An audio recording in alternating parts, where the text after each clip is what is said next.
আজ আমরা আলোচনা করছি রাধানগরের বেশ গা ছমছমে একটা ঘটনা নিয়ে। আমাদের সূত্র হল খেজুর গাছের আত্মা, রাধানগরের বিভীষিকা নামের একটা কাহিনী। হ্যাঁ, রাধানগর এমনিতে বেশ শান্ত কৃষিনির্ভর একটা গ্রাম ছিল, কিন্তু মনির ভাই দুলু নামে একজন সাধারণ কৃষকের তার মৃত্যুকে ঘিরে ব্যাপারটা বেশ ভয়ঙ্কর হয়ে ওঠে। ঘটনাটার শুরু তো দুলুর বিয়ের পর, তাই না? হ্যাঁ, ঠিক। শোনা যায় ওর দাম্পত্য জীবন খুব একটা সুখের ছিল না। তারপর একদিন সকালে দীপুদের বাড়ির পাশে যে পুকুরটা, তার পাড়ের খেজুর গাছে ওর ঝুলন্ত দেহ পাওয়া যায়। প্রথমে তো সবাই ভেবেছিল আত্মহত্যা, তাই তো? একদম। প্রাথমিক ধারণা সেটাই ছিল, একটা দুঃখজনক ঘটনা, কিন্তু আত্মহত্যা।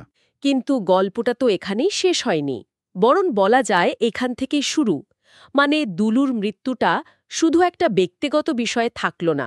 চলুন একটু গভীরে যাই, দেখি কিভাবে একটা মৃত্যু আর একটা একটা খেজুর গাছ মিলে পুরো গ্রামের জীবনটাকেই কেমন যেন ওলট পালট করে দিল। হুম।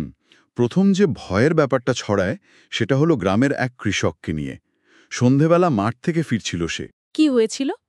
কাহিনীতে যেমনটা বলা আছে, সে নাকি স্পষ্ট দেখেছে ওই খেজুর গাছটাতে দুলুর একটা ছায়ার মতো মূর্তি ঝুলছে। এইটা দেখেই সে অজ্ঞান। ও বাবা! তারপর? খবরটা গ্রামে ছড়াতেই, বুঝতেই পারছেন, একটা চাপা আতঙ্ক তৈরি হলো। এই ধরনের পরিস্থিতিতে যা হয় আর কি, একজনের অভিজ্ঞতা দ্রুত ছড়িয়ে পড়ে আর সবাই বিশ্বাসও করতে শুরু করে। এটাকে কি আমরা মাস হিস্টেরিয়া বা সমষ্টিগত ভয়ের একটা উদাহরণ বলতে পারি? হ্যাঁ, সম্ভবত। এই ম্যাস হিস্টেরিয়া বা সমষ্টিগত ভীতি বলতে যা বোঝায়, যখন কোনো একটা ব্যাখ্যাতীত বা ভীতিজনক ঘটনার পর একটা বিশ্বাস বা আতঙ্ক খুব দ্রুত অনেকের মধ্যে ছড়িয়ে পড়ে। অনেক সময় তো কোনো বাস্তব প্রমাণও থাকে না। ঠিক। এখানে ওই দুলুর ছায়ামূর্তি দেখার ঘটনাটা হয়তো সেরকমই একটা স্ফুলিঙ্গ ছিল, যা গ্রামের মানুষের মনের ভেতরের ভয়টাকে উস্কে দিয়েছিল। আর সেই ভয়টা আরও জমাট বাঁধল যখন গাছের পাশের পুকুরে এক মহিলা স্নান করতে গিয়ে আর ফেরেনি। হ্যাঁ, তখনই গুজবটা জোরদার হলো যে দুলুর অতৃপ্ত আত্মা হয়তো তার দেহে ভর করেছে বা তাকে টেনে নিয়ে গেছে। মানুষের মনে এই ধারণাটা গেঁথে যেতে শুরু করে যে, না, দুলুর মৃত্যুটা স্বাভাবিক নয়, ওর আত্মা শান্তি পায়নি। তার মানে একটা সাধারণ খেজুর গাছ হয়ে উঠল একেবারে ভয়ের প্রতীক, তাই না? ঠিক তাই। সাক্ষাৎ বিভীষিকা। গ্রামের মানুষ বিশ্বাস করতে শুরু করল, সন্ধ্যের পর ওই ভটের দিকে গেলেই বিপদ। কে কখন অদৃশ্য হয়ে যায় ঠিক নেই। গাছটা যেন বলি চাইছে। বুঝলেন তো কিভাবে অজানা ভয় বাস্তবতাকে নিয়ন্ত্রণ করে ফেলে? এইরকম একটা দমবন্ধ করা পরিস্থিতিতে গ্রামেরই তিনজন ছেলে, দীপু, পবির আর স্বাধীন, ওরা এগিয়ে আসে। হ্যাঁ, ওরা ঠিক করে যে এই রহস্যের শেষ দেখবে, সত্যিটা খুঁজে বের করবেই। নিজেরাই একরকম তদন্ত শুরু করে দিল। ওরা কি কিছু খুঁজে পেয়েছিল? হ্যাঁ, ওদের অনুসন্ধানে বেশ কিছু চাঞ্চল্যকর তথ্য উঠে আসে। ওরা জানতে পারে যে দুলুর স্ত্রী বিয়ের আগে থেকেই অন্য একজনের সাথে জড়িত ছিল, আর বিয়ের পর সে দুলুকে মানসিকভাবে অসম্ভব কষ্ট দিত। দুলু নাকি একেবারে ভেঙে পড়েছিল। ও আচ্ছা, এই তথ্যটা তো পুরো ব্যাপারটাকে অন্যদিকে ঘুরিয়ে দেয়। একদম। তার মানে আত্মহত্যার ধারণার সাথে সাথে একটা একটা প্রতিশোধের ব্যাপারও চলে আসছে, যে দুলুর আত্মা হয়তো অবিচারের প্রতিশোধ নিতেই ফিরে এসেছে। ঠিক। এই ধারণাটাই গ্রামবাসীদের মধ্যে আরও পোক্ত হয়, যে দুলু শুধু অতৃপ্ত নয়, সে আসলে ক্ষুব্ধ, আর তার মৃত্যুর জন্য যারা দায়ী তাদের উপর প্রতিশোধ নিতে চায়। খেজুর গাছটা যেন হয়ে উঠল তার সেই আশ্রয়। হুম। ভয়ের সাথে একটা বিচারের আকাঙ্ক্ষাও জড়িয়ে গেল। ঠিক। শেষমেশ এই ভয় আর অনিশ্চয়তা কাটাতে দীপু, পবির আর স্বাধীন কি করল? ওরা তো একটা চরম পদক্ষেপ নিয়েছিল। হ্যাঁ, নিয়েছিল। এক গভীর রাতে ওরা গিয়ে ওই খেজুর গাছটায় আগুন লাগিয়ে দেয়। আগুন লাগিয়ে দিল?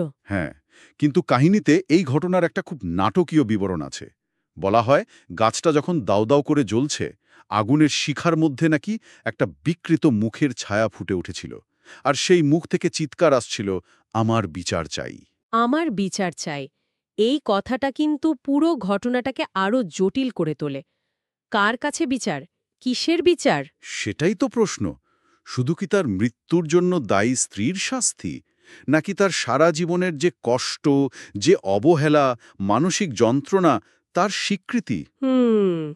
এটা যেন একটা গভীর প্রশ্ন রেখে যায়। এখানেই কাহিনীটা একটা সাধারণ ভূতের গল্পের থেকে বেশি কিছু হয়ে ওঠে। এটা ন্যায় বিচারের ধারণা নিয়েই প্রশ্ন তোলে। দুলুর আত্মা কি শুধু শাস্তি চেয়েছিল, নাকি এমন কিছু যা তার অসম্মানিত অস্তিত্বকে বোঝাতে পারে?